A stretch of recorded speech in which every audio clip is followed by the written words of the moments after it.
Hello दोस्तों, उम्मीद करता हूँ कि आप सब इस कोविड पीरियड में स्वस्थ रहे होंगे। तो दोस्तों, जैसे कि आप सब जानते हैं कि एक बिज़नेस में नेगेटिव और एक पॉजिटिव पॉइंट होते हैं। हर बिज़नेस में प्रॉफिट भी होता है तो बिज़नेस में लॉस भी होता है। जैसे कि मैं फ़िश फार्मिंग का बिज़नेस करता हूँ और आप दोस्तों जानते होंगे कि यूट्यूब पे, गूगल पे ये सारी इन्फॉर्मेशन अवेलेबल है कि फ़िश फार्मिंग को किस तरीके से करना चाहिए। और मैक्सिमम ऑफ वीडियोस में दोस्तों आपको प्रॉफिट के बारे में ही बताया जा रहा है कि इस बिज़नेस में इतना प्रॉफिट है, इतना प्रॉफिट है। कोई भी इसके नेगेटिव पार्ट पे हाईलाइट नहीं कर रहा है। इस नेगेटिविटी को आप सबके सामने लेकर के नहीं आ रहा है, इस बिज़नेस की सच्चाई आप तक लेकर के नहीं आ रहा है। तो दोस्तों, इस वीडियो के माध्यम से मैं आप सब दोस्तों को ये वीडियो बना ही इसलिए रहा हूँ ताकि आप सब दोस्तों को इसकी नेगेटिविटी के बारे में भी पता चले कि इस बिज़नेस में कहाँ पर और किस किस कारण के लिए इस बिज़नेस में लॉस जा रहा है। क्यों लोग फार्म खोलते हैं और फार्म बंद करके फिर इस बिज़नेस को बदल देते हैं और लोगों को सलाह भी नहीं देते कि इस बिज़नेस को करना चाहिए। तो दोस्तों, इस वीडियो के माध्यम से मैं आपको पूरी जानकारी देना चाहता हूँ। मेरा नाम है जगमीत सिंह और आपका बहुत बहुत स्वागत है मेरे यूट्यूब चैनल प्लैनेट फिशेस। चलिए मिलकर शुरू करते हैं।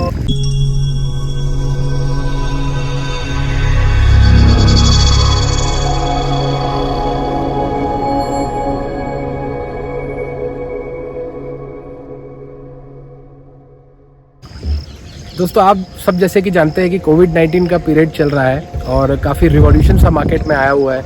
बहुत से बिजनेसेस ठप हो चुके हैं, काफ़ी सारे लोग लॉस पे जा रहे हैं। मैंने इस चीज़ को गंभीर रूप पे एनालिसिस किया है कि लोग जो एजुकेटेड हैं, जो आज की यूथ है, वो फिश फार्मिंग के बिजनेस को लाइक इंटरेस्टफुली इस चीज़ को व्यू कर रहे हैं। काफ़ी सारे मेल्स मेरे पास ऐसे कॉर्पोरेट्स के आए हैं जो इस बिज़नेस में आना चाह रहे हैं, जिनके पास में लाइक सारी चीज़ों की फैसिलिटीज़ है, उनके पास में फंड भी है, उनके पास में लैंड भी है, बट उनको एक्सपर्ट्स की कमी है। तो दोस्तों, मैं आप सबको ये बताना चाह रहा हूँ कि अभी भारत सरकार भी हम सब किसान भाइयों को बिज़नेस को आगे बढ़ाने के लिए काफ़ी सपोर्ट दे रही है। काफ़ी बैंक के ऐसे नियम आए हुए हैं जिसमें हम लाइक बहुत सी अच्छे तरीके से इसमें फार्मिंग कर सकते हैं। कैश को लेकर के भी जो हमें प्रॉब्लम फेस करनी पड़ती थी, अब वो बैंकों के द्वारा सब चीज़ सॉर्ट आउट हो रहा है। तो दोस्तों, हम सब इस चीज़ पे आगे बढ़ने के लिए मैंने इस वीडियो के द्वारा आप सबको ये मैसेज देना चाह रहा हूँ कि मैं ऐसी जो प्रॉब्लम लोग फेस करते हैं, जो निगेटिविटी पॉइंट पर लोग बताते नहीं है, मैं इस वीडियो को पूरी तरीके से डिस्क्राइब करना चाह रहा हूँ कि जहाँ पर हमको लॉस लगेगा, इन 4 बातों को मैं हाईलाइट करके आप सबको जानकारी दे रहा हूँ। दोस्तों, लॉस तो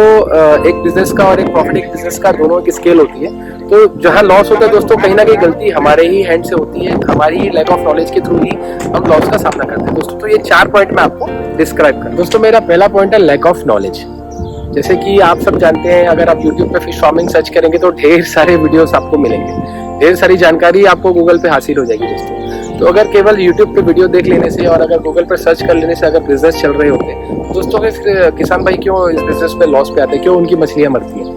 तो मेरा आपसे ये कहना है दोस्तों, ये सब चीजें सिर्फ ऊपरी ऐसी एक लेयर है जो आपको एक अधूरी जानकारी और एक ऊपरी चीज की जानकारी मिलता है। डेप्थ ऑफ द बिजनेस के बारे में दोस्तों इस वीडियो के जरिए ये सब चीजों में आपको कुछ भी जानकारी नहीं मिलेगी। आप सिर्फ वीडियो में देख करके एक थ्योरेटिकली नॉलेज ले लेंगे, लेकिन जो प्रैक्टिकल नॉलेज है दोस्तों, जब तक आप उस बिजनेस में इन्वॉल्व नहीं होंगे तब तक तो आपको मिलेगा नहीं। तो मेरा आप दोस्तों सबसे ये कहना है दोस्तों कि आप मार्केट पे ऐसे किसान भाइयों के पास जाइए जो इस बिजनेस में काफी सालों से इन्वॉल्व हो, आज 5-10 सालों से जो बिजनेस को कर रहे हैं, सक्सेसफुली तरीके से वो इस बिजनेस को हैंडल कर रहे हैं। आप उनसे जाइए, उनसे सलाह लीजिए, उनके फार्म पे खुद प्रैक्टिकल विजिट कीजिए। 1 बार, 10 बार, 5 बार आप जाइए वहाँ, आप उस चीज को समझिए कि यार इस बिजनेस का डेप्थ ऑफ क्या है, कहाँ पर चीजों को ये ध्यान रखते हैं, कैसी मेहनत ये कर रहे हैं, ये आपके लिए किस तरीके का प्रॉफिटेबल साबित होगा। ये सारी चीजें दोस्तों आपको खुद वहाँ इन्वॉल्व होकर के सीखनी पड़ेगी। केवल वीडियो के माध्यम से आप सीख करके अगर काम करेंगे या केवल बुक्स पढ़ के या केवल अगर गूगल सर्च करके अगर आप ये सारी चीजें करते हैं दोस्तों, ये हेल्प जरूर करेगी आपसे, लेकिन आपको एक कंप्लीटली किसान और कंप्लीटली एक सक्सेसफुल किसान पे आपको डेवलप नहीं कर सकती।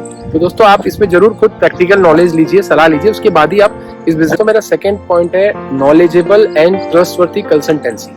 दोस्तों, जैसे कि आप सब जानते हैं कि कंसल्टेंसी हर गली पे ऑफिसेस हैं, काफ़ी सारे लोग हैं जो फिश फार्मिंग की कंसल्टेंसी प्रोवाइड करते हैं लोगों को कि हम आपको सिखाते हैं। तो दोस्तों, मेरा आप सबसे ये कहना है कि हम ऐसे किसी भी कंसल्टेंसी से जाके कंसल्टेंट करेंगे, उनसे सलाह लेंगे दोस्तों, तो वो हमारे किसी काम की चीज़ नहीं है। पहले आप इस चीज़ों में ध्यान दीजिए कि वो जो कंसल्टेंट है, जिन्होंने लोगों को जानकारी दी है फिश फार्मिंग के बिजनेस का, एक प्रोजेक्ट बनाते हैं जिसमें वो प्रॉफिट एंड लॉस सब चीज़ का एक बैलेंस शीट क्रिएट करते हैं, उनसे जाके आप ये पूछिए कि आपने हमें बताने से पहले कितने फार्मरों को प्रॉफिट दिखाया है, कितने फार्मर आपकी इस कंसल्टेंसी से प्रॉफिट में रहे हैं। आप उन किसानों से मिलिए, उन फार्मरों से मिलिए, चाहे उन एंटरप्रेन्योर से मिलिए जो भी उस बिजनेस को कर रहे हैं, उस कंसल्टेंट के रिकमेंड से वो उस बिजनेस को स्टार्ट किया और वो कितना प्रॉफिट में रहे हैं, उनकी बैलेंस शीट क्या बोल रही है, उनका वे ऑफ टॉकिंग क्या है, उनका वर्क ऑफ वे क्या है। आप जाकर के वहाँ खुद प्रेजेंस होकर के सारा समझिए, सिर्फ एक हवा पे नहीं कि अपन एक हवा फायरिंग करें और सारी चीजें वीडियो में दिखा दें, या वो बोले कि नहीं मैं आप सबको बहुत अच्छा कंसल्टेंसी दे रहा हूँ, मेरे बताए हुए वे में चलने से आपको सिर्फ और सिर्फ प्रॉफिट ही होगा। दोस्तों मैं इस चीज में बिल्कुल रिकमेंड नहीं करूंगा। आप सब जाइए, उनके दिए हुए लोगों से मिलिए, उनके जो लोग हैं वो किस तरीके का काम कर रही है उनसे आप सलाह लीजिए, उनकी जानकारी लीजिए, उनका profit and share balance sheet check कीजिए कि वो किस स्तर पे पैसा कमा रहे हैं, और वो जहां मंडी पे मछली बेचने जाते हैं उस एरिया पे ये चीज पता कीजिए कि वाकई में उस एरिया में उनके फार्म पे मछलियां निकल भी रही है या वो लॉस पे चल रहे हैं। इस चीजों का जरूर आप दोस्तों ध्यान पे दीजिए। तीसरा और महत्वपूर्ण पॉइंट है land selection and seed selection. दोस्तों जैसे कि हम लैंड, जिस भी जमीन पर हम फिश फार्मिंग के लिए गड्ढे करवाते हैं उसमें फार्मिंग को स्टार्ट करते हैं दोस्तों, वो हमारे सबसे इम्पोर्टेंट पार्ट है। जैसे कि जिस जमीन पे हम फार्मिंग कर रहे हैं हमें सबसे पहले ये ध्यान देना है कि वाटर का सोर्स क्या है, पानी किस किस स्रोत पे आ रहा है, 12 महीने का पानी अवेलेबल है या नहीं है, वहाँ का एटमॉस्फेयर कैसा है। जैसे कि अब मैं इंदौर मध्य प्रदेश में रहता हूँ, तो दोस्तों मैं यहाँ पर कोई 10 महीने के आसपास तक की ही खेती कर सकता हूँ, बाकी 2-2.5 महीने तो ठंड के सीजन पे मैं वर्किंग कर नहीं सकता। तो 9.5-10 महीने के आसपास का ही मुझे टाइम मिलता है जब मैं इसमें फार्मिंग कर सकता हूँ। दोस्तों ये चीजें सबसे इंपॉर्टेंट है कि वहाँ का पानी का सोर्स क्या है, पानी किस तरीके से वहाँ लैंड से निकलता है, वो जमीन हाइट में है, वो जमीन डेप्थ में है, कि अगर बाकी दूसरे खेतों का पानी आता है तो यूं तो नहीं कि अगर आप मछली का पालन ऐसी जमीनों पे कर रहे हो, वहां आपने गड्ढे करा दिया, आपने इन्वेस्टमेंट कर दिया और बारिश आई और पूरे बच्चों को बहा के ले गई। दोस्तों ये सारी चीजें आपको एनालिसिस करनी पड़ेगी जमीन लेने से पहले। उस जमीन का सॉइल टेस्ट करो। सॉइल टेस्ट सबसे इंपॉर्टेंट पार्ट है दोस्तों, जिससे आपको ये जानकारी होगी कि किस किस्म की मछलियों को आप वहाँ पाल सकते हैं, कौन सी मछली के लिए वो लैंड, वो सॉइल आपके लिए कंपेटेबल रहेगा, कौन सी चीजें कंपेटेबिलिटी आप चेक कर सकते हो उस चीज को लेकर के। और दोस्तों अगर जैसे कि आप जब सॉइल टेस्ट कराएंगे, अच्छी लेबोरेटरी से सॉइल टेस्ट कराएंगे, तो आपको सारे पैरामीटर्स आपके सामने आएंगे। तो एल्किनिटी और सैलिनिटी जो एक सोर्स होता है पानी का, आप अगर उस मिट्टी को चेक करते हो, अगर उसमें सैलिनिटी अगर कुछ लेवल पे ज्यादा आ रही है, उस नॉर्मल लेवल से ऊपर हो रहा है, तो दोस्तों उसमें मछली पालन बहुत हद तक जो है वो टफ टास्क हो जाएगा। जैसे कि आप दवाइयों के द्वारा और कुछ देसी इलाजों के द्वारा आप उसमें सैलिनिटी का लेवल कंट्रोल कर सकते हो, लेकिन दोस्तों उसमें हमारी कॉस्टिंग बढ़ जाएगी, जो हमारे प्रोडक्शन कॉस्टिंग है वो बढ़ जाएगा। तो अल्टीमेटली दोस्तों हमें लॉस का सामना करना पड़ेगा, तो अल्टीमेटली प्रॉफिट हमारा कम हो जाएगा। दोस्तों इस चीज में हमें जरूर ध्यान देना कि जहां हम फार्म कर रहे हैं वहाँ पर पब्लिक ट्रांसपोर्टेशन क्या है। मतलब जैसे कि अगर हम बच्चे बाहर से मंगवाते हैं, जो भी जैसे कलकत्ता हो गया, बरेली हो गया, जो भी अच्छे फार्मों से, अच्छे एक एसीरो से हम बच्चे मंगाते हैं, तो हमारा फार्म एयरपोर्ट से कितनी दूरी पे है पता चला। अगर हमारा फार्म 400-300 किलोमीटर की दूरी पे है, तो दोस्तों हमारे लिए वो बहुत बड़ा टास्क हो जाएगा कि हम बच्चे वहां से मंगा रहे हैं, 400 किलोमीटर दूर हमारा एयरपोर्ट है, तो हमारे लिए वो बहुत बड़ा दिक्कत वाली बात हो जाएगी। दोस्तों ये सब चीजों का ध्यान देना। इलेक्ट्रिसिटी का क्या सोर्स है वहाँ जो हम पंप यूज करेंगे वाटर के लिए, वहाँ इलेक्ट्रिसिटी के क्या पॉसिबिलिटीज है। दोस्तों ये सारी चीजें हम सबको ध्यान देने की जरूरत है। और रही बात दोस्तों, जब हम सीड का चयन करते हैं, जैसे हम जो सीड फुलफिल करते हैं, तो हमें ये चीजों का जरूर ध्यान देना कि जो सीड हम वहाँ डाल रहे हैं, जिस भी हैचरी से हम सीड मंगा रहे हैं, उस हैचरी वाले को कितने सालों का एक्सपीरियंस है, उसके दिए हुए बच्चे क्या डेवलप हो रहे हैं या नहीं हो रहे, वो जिन फार्मरों को उसने ये सब चीजें दी हैं, तो क्या वो फार्मर सक्सेसफुल रहे या नहीं रहे। ये सब चीजों का दोस्तों आपको खुद अपने हैंड से जाकर के एक्सपीरियंस को लेना पड़ेगा। दोस्तों अपना चौथा और आखिरी पॉइंट जो सबसे महत्वपूर्ण इस चीज में रोल प्ले करेगा, जैसे कि दोस्तों हमने अच्छे एक कंसल्टेंसी से गाइडलाइंस भी ले ली, अच्छा नॉलेज भी गेन कर लिया, फीड और सीड का भी चयन कर लिया, जमीन भी हमने चेक कर लिया। अब जो लास्ट पॉइंट आता है दोस्तों वो होता है फाइनेंशियल प्लानिंग। फाइनेंशियल प्लानिंग दोस्तों एक ऐसा रोल प्ले करता है फिश फार्मिंग या कोई भी बिजनेस पे, जो कि हम फिश फार्मिंग से रिलेटेड बात करेंगे, तो इसमें ऐसा ये पार्ट जो है रोल प्ले करेगा दोस्तों कि यही हमारे बिजनेस को सक्सेस की ओर लेके जाएगा और यही हमें नुकसान की ओर लेके जाएगा। आपने नॉलेज तो ले लिया दोस्तों। और फाइनेंशियल प्लानिंग कुछ इस तरीके से है, जैसे कि आप बिजनेस चालू करने से पहले अपना बजट फैलाएंगे कि आपका टोटल बच्चे कितने के आ रहे हैं, आपका बजट क्या है, आप कितने के बच्चे डाल रहे हैं, कितने का फीड डाल रहे हैं, कितने की मेडिसिन आ रही है, क्या आपका लेबर कॉस्ट आ रहा है, क्या प्रोडक्शन कॉस्ट है, क्या आपकी रनिंग कॉस्ट है। ये सारी चीज दोस्तों आप पहले एक पेपर पे वर्किंग करेंगे।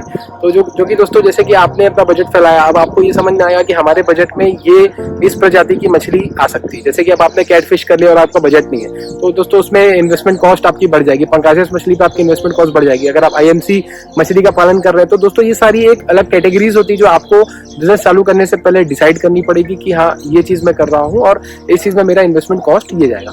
तो दोस्तों जैसे कि आप फाइनेंशियल प्लानिंग के साथ साथ अगर आपका फाइनेंस कोई और हैंडल कर रहा है, जैसे कि आप जो कि सिंपल लैंग्वेज में अगर हमारे बिजनेस की इन्वेस्टमेंट कॉस्ट है, जो भी हमने डिसाइड कर रखा है, अगर वो पैसे हमारे पास ना हो तो रखें और हम अगर उस पैसे को किसी और के पास दें, कोई और हमारा फंड मैनेजमेंट देख रहा है, तो दोस्तों अगर वो समय पे वो फंड रिलीज ना हो पाए, जैसे कि हमने बैंक से फाइनेंस लिया और अगर बैंक से समय पे वो पैसा ना मिल पाए, हमने किसी XYZ से मार्केट से पैसे ब्याज पे लिए और अगर दोस्तों वो पैसे हमें समय पे नहीं मिलते, तो दोस्तों हम समय पे पैसे नहीं मिलने के कारण हमारी मछलियों को हम खाना नहीं डाल पाएंगे, हमारी फीड मैनेजमेंट नहीं हो पाएगा, हमारा टोटली जो मैनेजमेंट जो रहेगा वो सब चीजें उथल पुथल हो जाएगा।